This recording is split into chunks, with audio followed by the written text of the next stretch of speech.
Good morning, everybody. Good morning. Why do I sound so Texan when I say good morning? I just realized that just now. Really? I don't Yeah, know. But now I it- won't be able to unhear it every time you say it, probably. it's Wednesday. Happy Wednesday. Yes, it is hump day. So tackle that hurdle you are struggling with this week. Reminder, you have what it takes. Get it out of You the way. do. What's your saying? You gotta cap it off, Courtney. Yeah, let it go. Let it go. Wait, which thing? Which Hump over. hump over your hurdle. Oh my goodness. Oh my goodness. Hump over your hurdle, guys. We will have the hashtag ready next time. It's not a hashtag hump over your hurdle. Yeah, It's not Wednesday if you don't say that. that's true. Hump over your hurdle, guys. Yep. Yeah. And one of the things that's so important about humping over your hurdle is how you handle stress. Stress. Yes.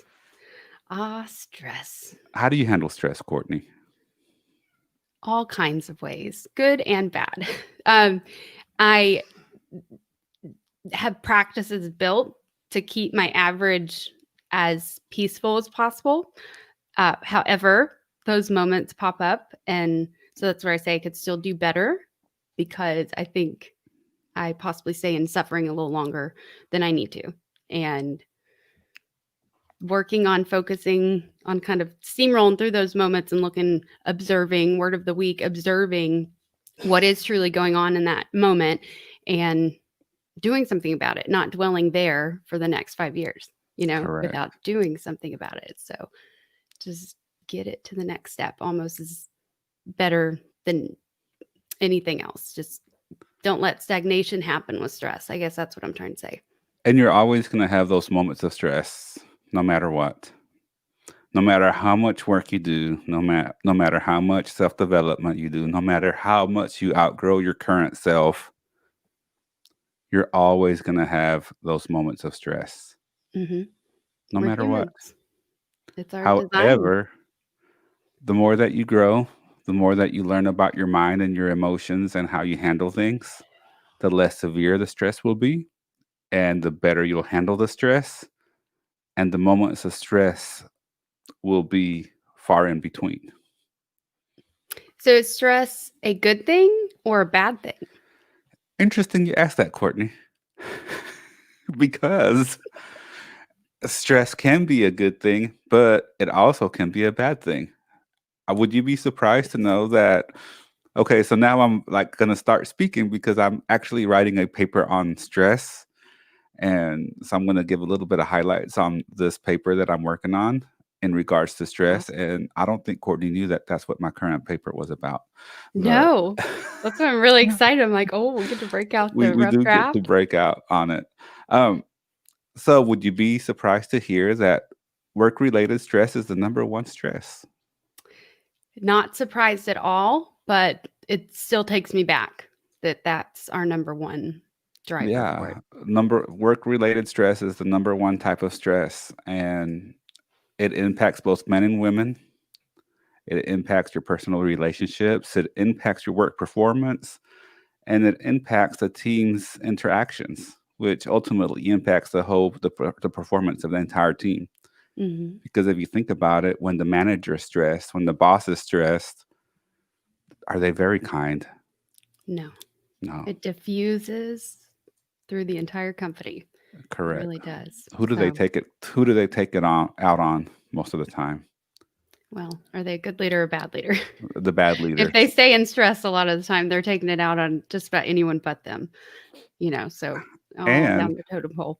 one of the biggest factors, causes of work related stress is the lack of the support system at work. Mm, Community. that's interesting. It comes back to community. So if you have a good team, if you have a good community, if you have a good support system at work, the likelihood that you experience an episode, a depressive episode, goes severely down. And I then can the see other that. one is Like, job security. mm, If you don't feel secure in your job, you're going to experience a lot of stress. stress. So Hmm. stress can definitely be a bad thing if it's not handled properly. Yes. However, There's always a however or an and. Yes, It can be a good thing. it can be. So chronic stress versus acute stress are my two new Correct. favorite terms. Chronic stress versus acute stress. And the term is, let me see if I can think about it off the top of my head, is competition arousal. Mm, So yes. that basically says that when we compete with ourselves, with others, there is a certain level of stress that's also considered stress. But stress goes up, performance goes up until the stress gets too much where performance actually goes down. Mm. That's also one for the ladies. Acute stress is extremely anti aging because, Mm, well, for all people, for all humans. So let me back up, not just the ladies, because men care about their health too. So honestly, the most anti-aging is going to show on your skin, but it's the most healing to have acute stress every day because it causes autophagy, which is how your cells go through and kind of eat all the bad things in your body. You can also get there with intermittent fasting. You can hmm also get there with a legitimate amount of sleep and things like that. But acute stress is something that causes autophagy, which heals your body and ergo is really anti-aging. So But where's the line at? Where's the line at on stress that actually heals your body and your skin versus starts creating health issues within you? well, it's daily exercise, that type of stress on your body, or I would say just make sure you have competitive stress, or the term you used earlier, on a mission you're on, whether that's your job, a goal, something else, but something that gets you a little nervous, but gets you excited, having something like that that you work on daily, and exercise. I think those are the two ways to include that and make sure you're hitting the acute stress threshold, which we all know exercise does help regulate chronic stress, right? So I think that is hands down the best example, but you can also, if you work out 8 hours a day, no, that's not healthy on your body too. No. So your own body's balanced, but you also need to get to know your body, push it a little, try a little harder, do 10 more reps. You talk about that a lot, Ricardo, that you're never maxed out when you think you're maxed out. So that's zone is where you activate acute stress that's healthy. I Chronic like it. stress is a completely different subject that actually will shut down your entire immune system. It will. And you live in fight or flight. Well, you don't need your immune system if you're in fight or flight, you know. So that is why you need to pay attention to just make sure you aren't illustrating traits of chronic stress. That was a hard one to say fast. Good. Let's go to the comments real quick, Yes. Courtney. Jesse. Oh, Jesse, thank you so much for tuning in. Good morning, Jesse. Good morning. That makes sense. I've had really good teams in place in my office. My stress was lower.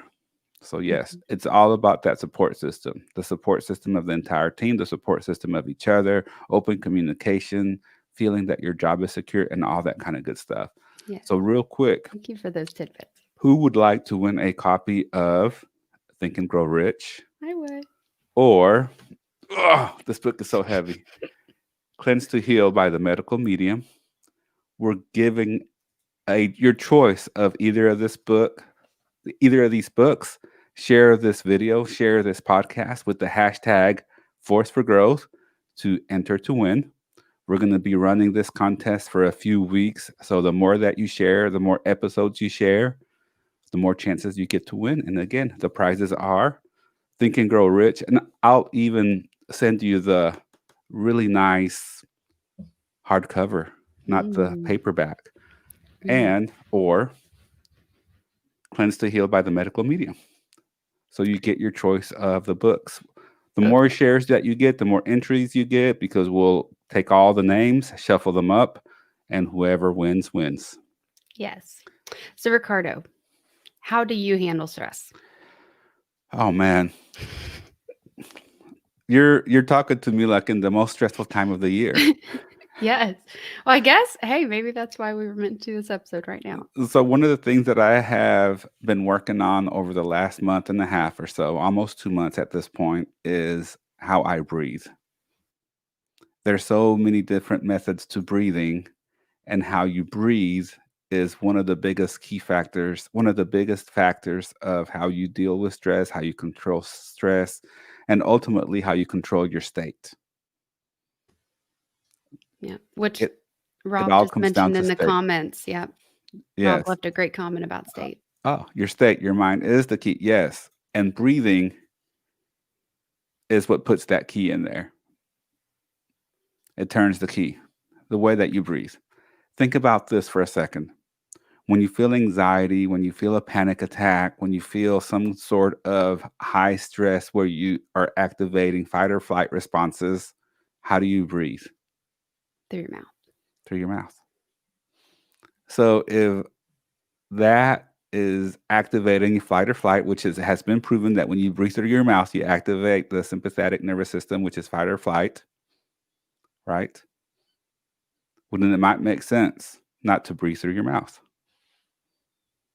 Breathe through your nose. Nose. And one thing since learning this, and since you taught this to us, it's things like cigarette smokers. They breathe through their mouth, or activities where you breathe through your mouth. I don't know, that one fascinated me because these people do it for a de-stressor. However, they're causing themselves to get into fight or flight. And so I thought that one was worth pointing out in case we can help anyone with that. Just to be fair, there are some breathing exercises. There are different types of breathing patterns and different exercises that do require you to breathe in through your mouth. But those are for a very specific purpose, and we can talk about that later on, or you can do some research. There's a book called Breath that is fantastic that goes into all the levels of breathing and all the types of breathing and goes into the detail of some of the breathing exercises. But for our purpose here, we're talking about breathing through your nose. Nose. Yes. Breathing And through your nose. quietly. That was Quietly. something else you also taught us, was quietly. Oh, yeah. So if you can hear yourself breathing, You're breathing too loud. you're breathing too loud. So it's not, so we have this misconception that a deep breath is, right? Where you take a deep breath and you inhale and you breathe as hard as you can. It's actually a nice soft breath. If you can hear yourself breathing, you're breathing too loud. And then the other tip is to put your tongue on the palate, on the top of your mouth, right behind your teeth. Mm-hmm. So just by doing that naturally, you will not be able to breathe in through your mouth. Plus, it also does some other yoga things that I'm not really familiar with. I wish I knew more about that one. That's like a thing. Like It's kind it of like a connects. mantra with something other than your hand. It like connects neurons or something. I don't really know what that does, but for this purpose, if you just put your tongue on the back of your on the roof of your mouth behind your teeth, you can't breathe through your mouth. Yeah, I agree, Jesse. It calms me down right away if I can breathe through my nose and quietly. Yes. And if I don't really watch it right now, I'm going to fall asleep and I'm going to be like so relaxed. And you guys are not going to want to hear this because I'm going to be so mellow. Smooth jazz with Ricardo. Smooth jazz. Welcome to Force for Growth Jazz, where we play all the smooth and your favorite smooth jazz hits. Here we go with some Kenny G. Oh, Kenny G's good. Okay, let's see. What did Rob say? Oh, man. Read it, Courtney. And I learned over the years, I now set expectations better for myself. Oh, I've now set expectations better for my staff. Rob owns a restaurant. So you would talk about a high stress Oh, man. That's little world to run. Let's see. And all I ask if they ever worked for someone like that. And are you still working for them? Okay. Yeah. And I ask if they ever worked for somebody like that. And are you still working for them? That's a great one. Oh, he says, I don't get paid to bitch, yell, or scream. Sorry. Okay. Oh. That one, yeah. I see. Sorry about that. I should have read through that first, guys. Sorry. That was a great point, okay. Rob. Great point, Rob. But that is true, though. Have you ever Yeah. worked for someone who yells at you and screams at you? Do Yeah. you still Worked work with. for them? Nope. Because honestly, if we would have to have some serious conversations if you still work for someone like that, because Yes. that is directly tied to your self-worth. Mm-hmm. It is. Value yourself enough not to work for somebody like that. Mm-hmm. Know your self-worth, that you can get a job where you're paid what you're worth without being treated bad. Correct. Yes. Jesse, OMG. Yes, and I do not work for them anymore. Yeah. It, It's not a good no, environment. it's part of, I think, the growth process of getting into the business world or whatever job you're in. But it's the start of you becoming a leader yourself. It's when you have that revelation where like, oh, hey, I shouldn't be putting up with this. Or, you know what? It begs the question too, how can you be a better leader even if you're the lowest guy on the totem pole? Because it all ripples and it all diffuses across your entire business, when good or bad attitude, right? Good or bad apple. Like, At the end of the day, you can do better. yeah. If you think you can't, you must. Yes. You can do better. You can definitely do better. Yeah. Oh, comment below. Let us know what you guys think about stress. Today's conversation. We're Yes. trying not to stress out talking about stress. Wouldn't that be ironic if we're stressing out talking about the word stress? But what Yeah. does this bring up to you? What feelings does it stir up inside of you when you think about times that you were stressed? Think about times that you felt anxiety or panic or some kind of negative emotion towards whatever it is that you were doing, or it may be even a person. Mm, Join the conversation. Let us know what you think. yeah. Oh, also, I love the reframing of the word. Tony points out, instead of saying you're overwhelmed, say you're maximized. Mm. But looking at the way you use these words, like how do you use stress when you talk? Where do you feel it in your body? What kind of feeling does that make you feel? It how is there another word that you can use or change that doesn't cause that negative reaction in your body? So it's not necessarily following what everyone else is doing or saying or whatever personal development fads are out, but just looking at, how does this word make me feel? Okay. So, Courtney, let me ask you real quick. Okay. What is the difference between stressed and optimized, or overwhelmed and optimized for you personally? Stress. Okay. So just raw thoughts. The word stress makes me feel like I'm living by other people's opinions. Wasted energy, shouldn't be doing it. I'm catering to catering to a lot on my plate that I shouldn't be, or that maybe are just distractions, or just useless energy wasters. So typically, if you time management's a thing for everybody, but overall, if you stay tuned in and aware and observe every day and just kind of check in with your stress level, or have a practice built like meditating, like that keeps your average in a healthy level, you shouldn't compile that much on your plate. Like, it shouldn't, you're going to be very aware and your muscles strengthened on that. But maximize, like, I'm doing what I want to do. I'm giving it all my energy. I feel amazing about it. I'm excited about it.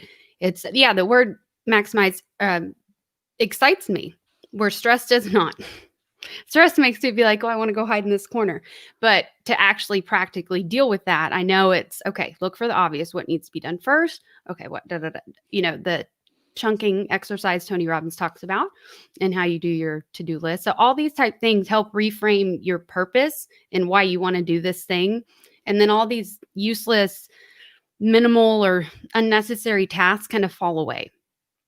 Hmm. So getting better about doing that with myself daily, and just kind of checking in with myself for a minute, looking at it, that is really helping me here lately.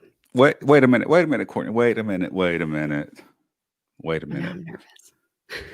Are you What? trying to tell me that you have to step back and observe? Yes, I am. Not just look at it, observe it. Take it Hmm. in. Feel Interesting. where does your goal sit in your body? If your Hmm. goal is, if there's no happy thoughts or not even one cell in your body gets excited about your goal, you need to change it. Like it's not working for you. That's why you're not going after it because it doesn't excite you, you know? Now, we did have a good conversation a few days ago. I think it was after the Monday podcast, actually, after talking about observe with Michelle, in that you like, oh, my mind just went blank again. Breathe. Sorry. Take a minute. I See, know. So okay. say See, talking about here stress. is the perfect example. Are you breathing through your nose or are you breathing through your mouth? I'm breathing through my mouth. Exactly. And how are you Yeah. feeling when you're feeling through your mouth? Like I saw it, like Yeah. you see it. Yeah. So just take a moment, breathe through your nose, get your thought together, and just let it Yeah. out. Yeah. We had a great conversation. Michelle is very good at recognizing where something sits in her body right away or what body feeling does that give me. And through her, I've really learned a lot. But even in the few days since we had that talk, just paying attention to where that sits in my body, I know the answer a lot quicker. No, that's not for me, or yes, this is for me. So I just want to extend that to you guys in case that could help somebody because it's not everything you should do, you're meant to do. Okay. That's part of the trick of all the craziness in this world that we now live in. That, I think they say we have more mental stimulus in a day than folks used to have an entire year in 1950. Like, whoo, that's big. That's big Big to one. realize. So when something pops up, yes, maybe it is something you need to do. Maybe it's not. But just knowing what feeling does that give you, or where do you feel it in your body, trying to appeal to all the kinesthetic modalities, auditory and visual. So just really recognizing that, I mean, that's your foundation. It is. See, but this is a perfect example. When you started breathing through your nose and calming down and catching your breath, your whole persona, your whole state changed real quick. Oh, I can't say enough about this guy. Hey, My Glenn. mentor, my teacher, my friend, just an all around amazing person, Mr. Glenn Morshower. Observe, orient, decide, and act. Observe, orient, decide, and act. Ooh, I like Mm, that. Thank you, Glenn. That, very yeah. powerful. If you And don't I know think, who Glenn is, you need to go look this guy up. He's an amazing speaker, teacher, mentor. Oh, and a world class actor. yeah, I've heard a lot of great things about you, Glenn. Yes, Yeah. I like that orient. I like that word. I do too. Final thoughts, Courtney.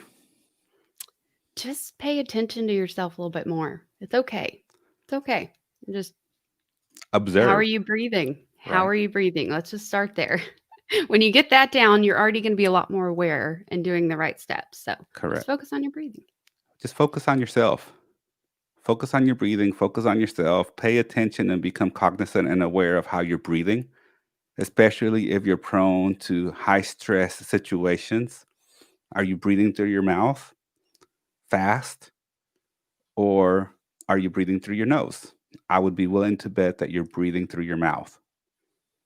So now that you're aware of it, catch yourself that you're breathing through your mouth, pause, take a breath, breathe through your nose, think about some gratitude, something that you're grateful for, and breathe. Or even take it one step deeper and breathe in the gratitude and exhale through your nose and center yourself. And then get right back to it So I'd because say the world thank you. does not stop for you. No. That is why you need to be doing something every day because the world's not going to stop. And guess what? Future you doesn't have time either. Okay. Mm, So this whole I'll do it tomorrow, I'll do it next year, I'll do it next month, I'll do it when. No, because it's when you get there, where are you going to be? Here, right now. Same loaded plate, So stop be pushing it where your off feet on. are. Yeah, absolutely. Thank you so much for tuning in, guys. Remember to subscribe to the podcast on ForceForGrowth.com and November 21st, 2020. What's happening, Courtney? Baskets for Good 2020. What? Yes. And what are we doing?